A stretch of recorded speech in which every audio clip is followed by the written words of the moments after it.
Good afternoon, or good morning. This is Dr. John Bennett, televising from Miami.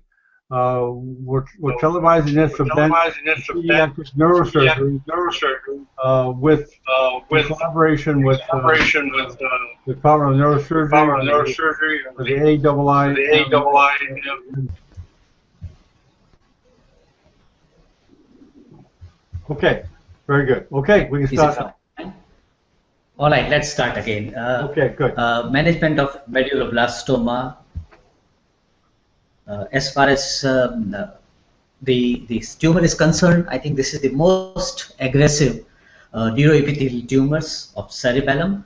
The incidence is about 1 in about 200,000 children under the age of 19 years. About 6% to 8% of all CNS tumors are medulloblastoma, and pediatric CNS tumors, the incidence is about 15 to 25% of medulloblastoma. As far as the adult are concerned, this tumor is also found in adult, but much less incidence, which is about 0.4% to 1%. This is by far the most common posterior fossa tumor in children, which is found in about 38% of all the pediatric age group. This is also the most common malignant CNS tumor in children. In the past, this tumor has been associated with very poor outcome. The mortality rates were as high as 32% to 100%. However, in the recent years, with the advent of modern MR imaging, early diagnosis, and improvement in the neurosurgical equipment and technique, as well as the improved delivery system of radiotherapy and chemotherapy protocols, it has now been possible to reduce the mortality rate, and the survival in the recent publications is about 60 to 70% in 5 years. As you can see on this slide, in Indian most busy neurosurgical centers in India, the medulloblastoma rank number 2 in the incidence, just after astrocytoma. If you consider north part of the country, south part of the country, and east and west, it is the second most part common tumor in India as well.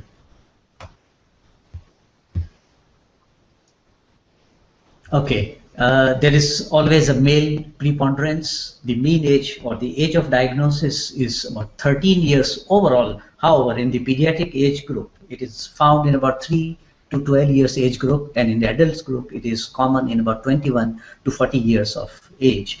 The location is very typical. It is always found, or most of the time found, in cerebellum in about 94.4% of the times.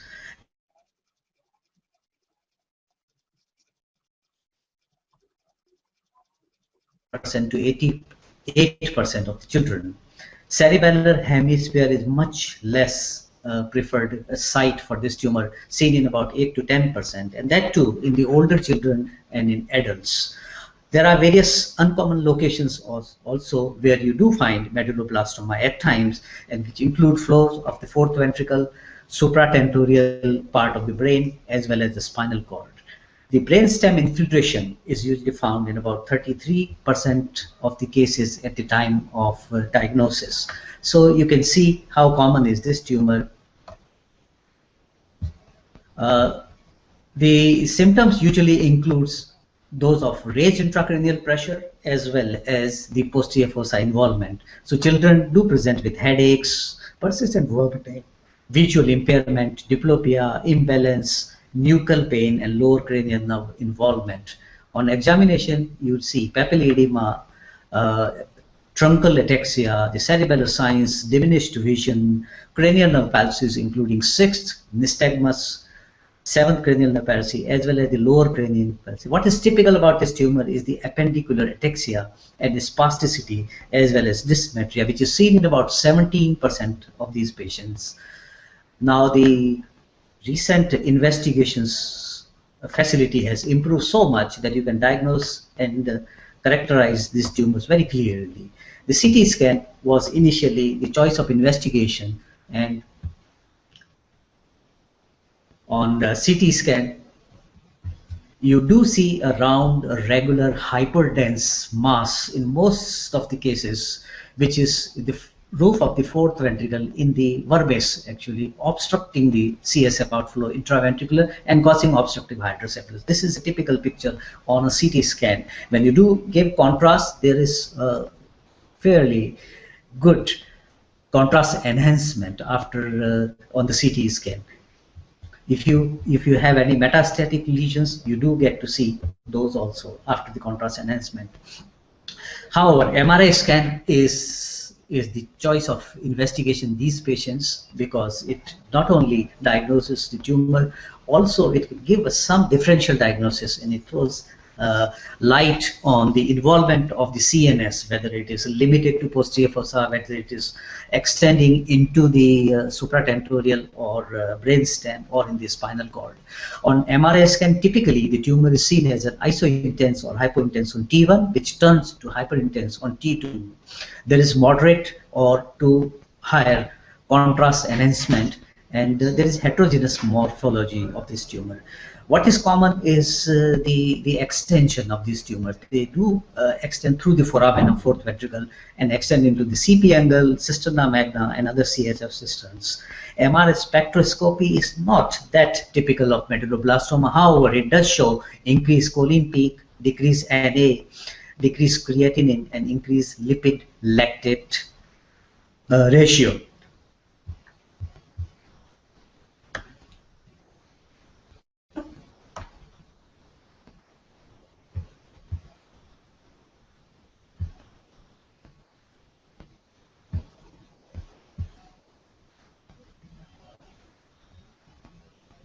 Okay, these are various different extensions of the tumor. Here is tumor in the fourth ventricle occupying almost complete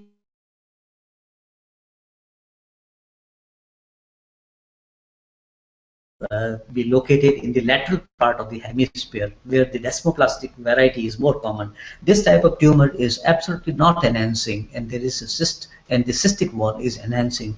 In this tumor, the enhancement is like hemangioblastoma, a typical nodular hemangioblastoma with a large cystic part located in the peripheral cerebellar tissue. Then you do get to see various emanations. So this is the tumor with hemorrhage within it. These two slides showing hemorrhage within the tumor. Here is the large tumor occupying in the midline fourth ventricular region, and the tumor is herniating into the cervical foramen magnum. Here the tumor is herniating into the CP angle through the foramen luschka. This is the tumor where the tumor is extending superiorly, herniating superiorly through the hiatus of diaphragm tentorium. Here the tumor is completely located and enhancing and attached to the undersurface of the tentorium. So you do get various types of MRI picture imaging on imaging modalities at times, but the typical characteristic picture remains the same. This is a very important slide showing multiple spinal drop metastasis as well as the spinal leptomeningeal spread, which is seen in about 33% of the patients. Brainstem infiltration is also seen in equally 1/3 of the patient.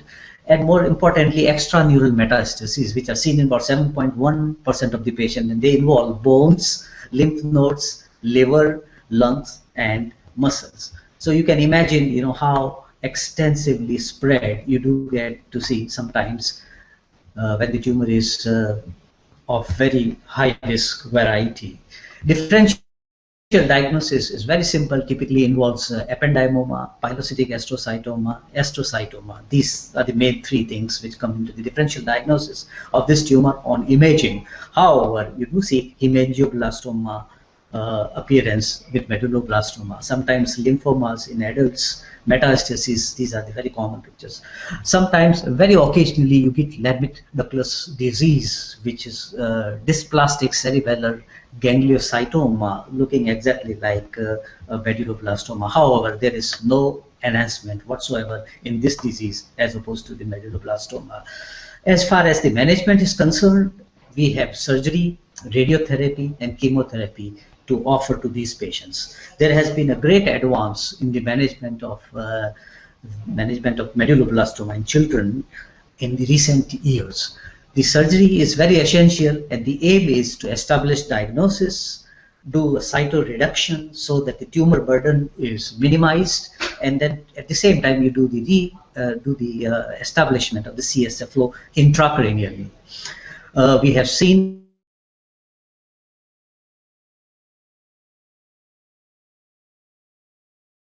outcome in complete resected tumor versus resection versus biopsy. You do get to see that there is a vast difference in the survival in these patients who had undergone complete removal. Also, it has been found that when the residual tumor is left about less than 1.5 square centimeter, the prognosis is much better as compared to those in whom the residual tumor is more than 1.5 centimeters square in volume. So it does increase. There is no confusion, no doubt about it. Operative mortality in the early part of the last century, the operative mortality used to be more than 50%. However, with the advanced treatment modalities in the 90s, the operative mortality was reduced to less than 10%, and currently the mortality rate is about less than 2%. Radiotherapy forms very important part of the management because these tumors are radiosensitive tumors, and they usually what is the protocol is to give a combination of surgery with radiotherapy, and this is the most successful regime so far we have seen. And when it comes to the radiotherapy, it is the craniospinal axis which has to be radiated. This is very important. Recently, now there have been a lot of work going on about the attenuation of radiotherapy doses, and with that the progression-free survival has been increased to about 60 to 70% of the patients. Also, chemotherapy, which is the most recent part of the treatment. It has been the first trial was conducted in 1980s. It increases the survival rates in high-risk children. Unfortunately, the role of chemotherapy in the average risk patients has not been defined very clearly, but we'll go back to it afterwards. It also reduces the dose of radiation and thereby reduces the toxicity of radiation and neurocognitive functions in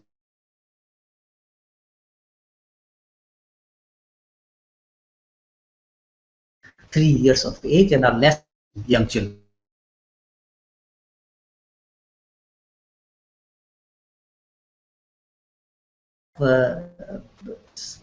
Treatment modalities, surgery, radiotherapy, and chemotherapy, it has now been possible to increase the cure rate to about 70% to 80% in most of the cases.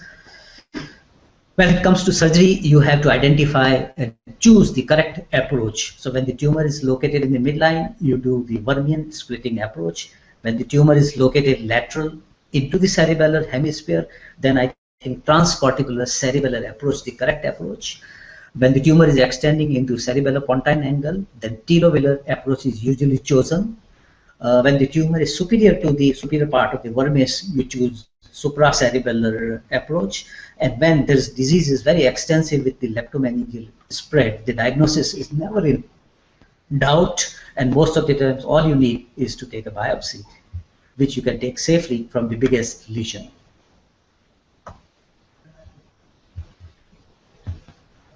So surgery is a very particular position involved in this patient, and most of these surgeons prefer sitting position, and prone position in the is chosen by the other surgeons.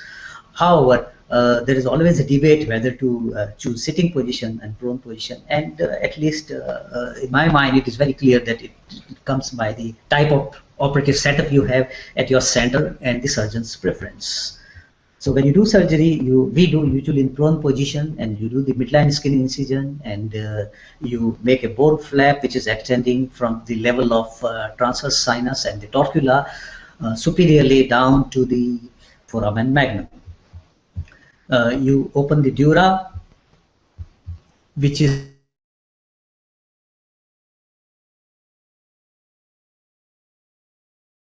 arachnoid is identified. The arachnoid is then open, arachnoid of the cisterna magna, and the CSF released. This release of CSF helps in relaxation in the entire posterior fossa. Later on, you have to do all the arachnoid adhesions reduction here so as to re-establish the CSF pathways, so that patient doesn't require any CSF diversion procedures later on in their life. So this is after opening the dura. You go into right midline and split the inferior vermis, and then you see the tumor. At times, when the tumor is not appearing on the surface, you do take the help of various intraoperative navigation system, and I take usually the ultrasounds help, and it is very good. You can see the tumor very well, the extent as well as the consistency. It gives a very good idea where to make the opening. And then after splitting the vermis, you do see the tumor, which is usually removed by usual instruments. So you can also use QSAF or any kind of aspirator to debulk the tumor. Once you have done the debulk tumor, you then move your dissection to the superior part, and you identify the aqueduct and the upper part of the fourth ventricle, and there you can see the clear CSF fluid coming. So your superior part or superior border of the tumor has been taken care of, and then you move on downwards and go right up to the inferior part of the pons, where you can visualize the entire floor of the fourth ventricle can be visualized. Once you have identified and opened up the aqueduct, you have to plug it temporarily in order to prevent air to migrate into the intraventricular system. So once the fourth ventricle has been identified completely and cleaned up by the tumor, then you move on to the lateral side and you keep removing the tumor until you find the normal cerebellar tissue. And then, of course, you have the ultrasound to help you out. You see if there is any residual tumor left, and if it is accessible, you can go ahead and remove that as well. A good watertight dural closure is equally important. Replacement of the bone flap is also essential, and then the usual way of wound closure in layers should be done. So this is one example.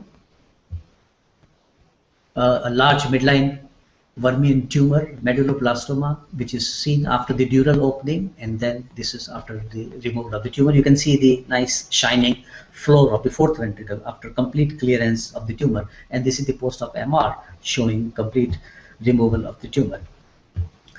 There are several debatable points in surgery. One is the patient position, whether to do a sitting position or a prone position, and then there is management of hydrocephalus, whether to do a pre-operative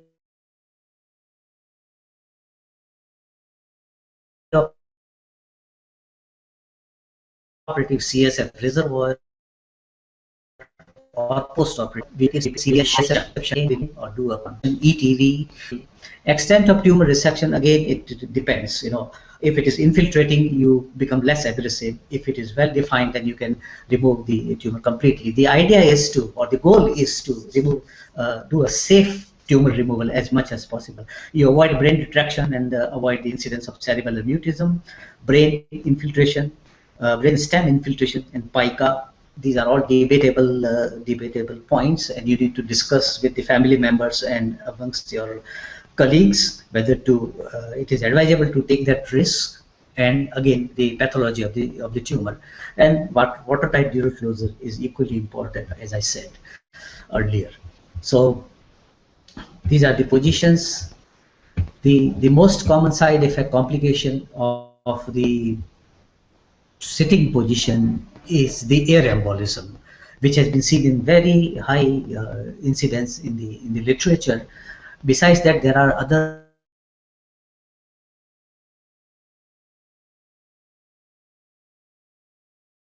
seen with the acute stages associated with the prone supine sitting position. However, with the latest technology and availability of all these things and the awareness and observation, we can minimize this incidence to almost nil or less than 1%. Management of hydrocephalus, it has been observed that about 1/3 of the patient require preoperative CSF diversion procedure. About 1/3 of the patients require postoperative CSF. About 30% of the patients do not require any kind of CSF diversion. So what we do nowadays is you open up the basal arachnoid spaces and re-establish the CSF flow during surgery, so you can avoid the need of a CSF diversion procedure post-operatively, because the VP shunt has been associated with several untowards or associated risks of complications with exclusively associated with the shunt. So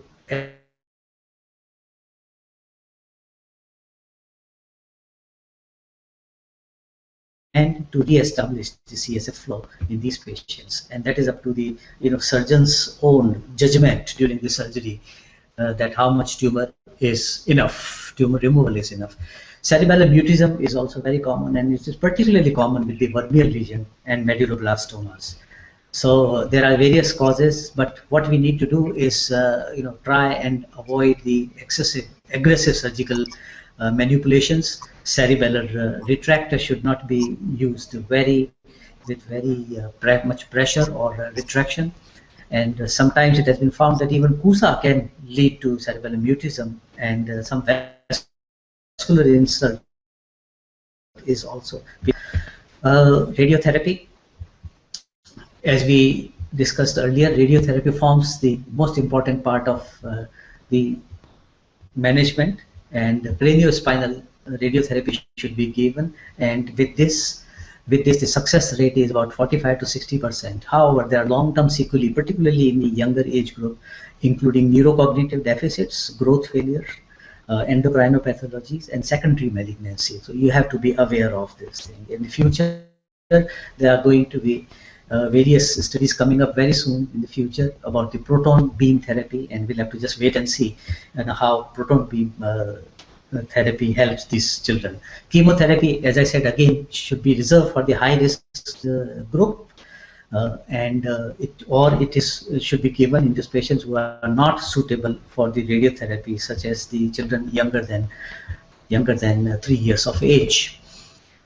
Dose attenuation therapy is nowadays very common, and it has a lot of studies are going on. The idea is to reduce the dose of craniospinal axis so that you can reduce the incidence of or the risk of toxicity, and that can be done by dose attenuation and adding chemotherapy in the treatment of the patients of medulloblastoma with average risk group. In the high risk group, yes, of course, you have chemotherapy and radiotherapy as an adjuvant therapy to the surgery, and you have to do the standard dose and then the high dose spinal artery, as well as the boost dose to the posterior fossa, as well as the spinal metastasis. So the goal of current therapeutic approaches, it has been very well defined nowadays. It is actually to differentiate high risk from the average risk patients. Why? Because the treatment of high risk medulloblastoma patient is different than the average risk. You can choose different pathways according to what you get, whether it's a high risk medulloblastoma or it's an average risk.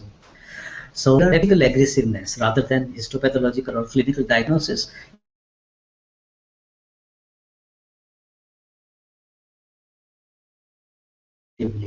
and also to minimize the treatment related long-term side effects in the younger kids. So this is the risk stratification. In the old age, we had only clinical criteria, which is age, residual tumor, and metastasis, but we have recently found that the only clinical risk stratification criteria given by Chang's classification, Chang's staging system, are not enough to define the nature of the tumor and to decide about the further management. There are several shortcomings of the clinical stratification.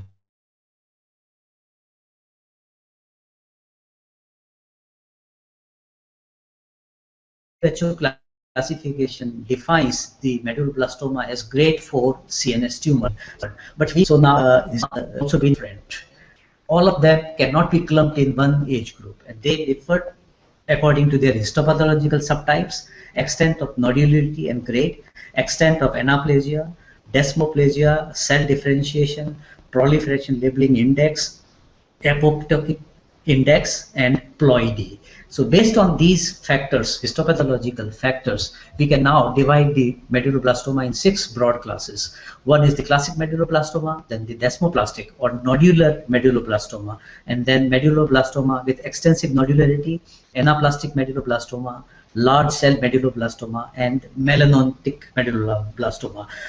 We also have few more types of medulloblastoma which do not fit into any system. So we will not talk about these things. So histopathologically, at least based on their histopathological, now we have come to identify those tumors which have favorable outcome and those tumors which have unfavorable outcome. So all those patients who have desmoplastic histopathological features or nodular, extensive nodularity, and which is about 96 to 100%, low anaplasia, and GFAP positive, which is neuronal differentiation, and apoptotic index, which is more than 1.5, have a favorable outcome as compared to those who do not have.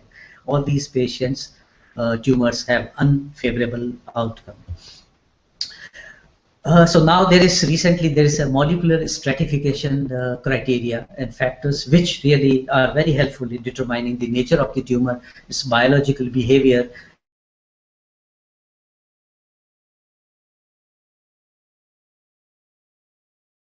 not random chromosomal abnormalities like this, gene profile acting like this, or the abnormalities in signal transduction system. So there are several, at least the 4 important signal pathways have been identified, like wingless or Wnt, sonic hedgehog, and then ERB receptor, and the neurotropin system. So these signaling systems decide what kind of tumor, or define what kind of tumor it is. So based on these criteria, now we have 4 types of medulloblastoma. One is Wnt, another one is hedgehog, sonic hedgehog, and then group 3 and group 4. So what is the difference? The age group in this, these are all older children or adults, while SHS will have smaller children as well as the adults. And group 3 have smaller children and slightly older children also. In group 4, all of them are included. Male-female domination is also very well defined in the type of the molecular architecture. Clinical features, Wnt type of subgroup is usually associated with classic type. SHS is desmoplastic, this is classic, or large cell type of medulloblastoma, this is classic, and anaplastic type of tumor. These are the genetic chromosomal abnormalities, and gene expression is Wnt here, and SHS is here, and then so on. So based on this molecular classification, we can now define that which medulloblastoma is what type and how is the total prognosis depend on that. So the Wnt subtype has the best prognosis and has the lowest risk. SHS subtype has good prognosis and has intermediate risk. Group 3 has the worst prognosis and they are the highest risk of medulloblastomas. Similarly, group 4 is also high risk medulloblastomas. They have the intermediate prognosis. So now, based on all these facts and points, we can now have the multimodality risk stratification in medulloblastoma based on the clinical imaging and histopathological finding and the molecular facts, and then you can divide those tumors into average risk as well as the high risk, and you can decide what kind of tumor, what kind of treatment should be subjected to each of these tumors. In fact, now there is more work being done towards redefining these groups, and they have defined the lowest risk, which is the Wnt, and then the standard risk, then the high risk, and then the very high risk, which includes these tumors. So IPP3 mutation group and the metastatic group, this very high risk, but not fall into any of these categories. What is important is, this is probably my last slide, what is important is that now we can identify some of these medulloblastoma based on their biological behavior on the neuroimaging, MRI particularly. So there are certain MRI features which are very well defined as far as like location, whether it is horizontal, midline, laterally placed, and based on that you can decide whether it's a Wnt medulloblastoma, SHH medulloblastoma, or group 3 or group 2. So you can pre-plan your treatment strategy based on the MRI finding. If it is vertical, then it is central, it is superior, inferior, or inferior. Again, the brainstem involvement, whether the brainstem is infiltrated, uninvolved, or displaced. Contrast enhancement, whether it is homogeneous or moderate, whole type of enhancement. Similarly, T2 weighted iso-intense homogeneous enhancement, variable and heterogeneous enhancement, iso to hyper and homogeneous enhancement, and hyper-intense and homogeneous enhancement. Tumor margin can also be defined on the good quality neuroimaging, which is the lobulated or whether it is smooth or infiltrating, peritumoral edema, calcification, hemorrhage, intratumoral cysts, association of hydrocephalus, and metastasis. All these factors can be picked up very well on the MRI scan, and that can define whether the tumor belongs to this group or this group, this group or this group, or whether what is the treatment policy and what is going to be the ultimate prognosis of these patients. So this is an example. MRI scan, laterally placed, beginning from the midline and going laterally. This is a typical of Wnt subgroup of medulloblastoma. As opposed to this one, this is completely laterally placed desmoplastic variety, SHS subgroup. This is group 3, which is juxtaventricular subtype. It is less infiltrating, we can see, so it is less aggressive, but it is group 3 medulloblastoma. You can see the fourth ventricular ependyma surface is very well protected, as opposed to this, so this aggressive type has the brainstem involved. This is a less aggressive type, brainstem is not involved. This is a group 4 subtype, which has got a cotton wool type of tumor, big mass in the fourth ventricle. Some part of the tumor is herniating into the foramen magnum as cisterna magna, inferior location. There is always already there is leptomeningeal enhancement suggesting of metastasis, and there is hydrocephalus. So this is going to be a very high risk medulloblastoma. So our conclusions are: medulloblastoma is the prototype of treatment success in modern pediatric neuro-oncology. Safe maximal surgery combined with appropriate radiotherapy and CT is the present standard of care. Clinical criteria alone are not adequate for planning therapy. Histopathological features and newer molecular techniques are important to identify subgroups needing more aggressive treatment for better control and control de-escalation to minimize toxicity. And multimodality risk stratification is very important to rationalize approaches to therapy, to increase cure rates and reduce long-term side effects, and to provide strategies. With this, I conclude my talk. Thank you very much. Okay, thank you very much, Dr. Suresh. Excellent presentation. And those excellent. Okay, I have a question. Yeah, I can hear you better. Yes. Thank you. A kind of a medical student kind of question regarding medulloblastoma, and I understand that you now have a 70 to 85% cure rate. I was wondering whether some of the techniques you have been able to apply to achieve this excellent cure rate can be applied to things such as pontine gliomas. I know there's a totally different type of tumor, but are we getting closer to coming to this level? Yes, correct. You're right, Simon. I think we are working towards the brainstem gliomas as well. But medulloblastoma we have been able to identify the subtypes, and not all medulloblastomas are good. Not all of them have 85% cure rate, but we can pick up those medulloblastomas which have good features and then treat them very aggressively. Then we can achieve a good cure rate. In brainstem gliomas, things have not been as clear as they are in the medulloblastoma. So it might take a while before we really identify those molecular features, which are, we can classify the brainstem glioma also in the favorable group and unfavorable group. Until that time, the prognosis of brainstem gliomas remains rather gloomy. I see. Thank you very much.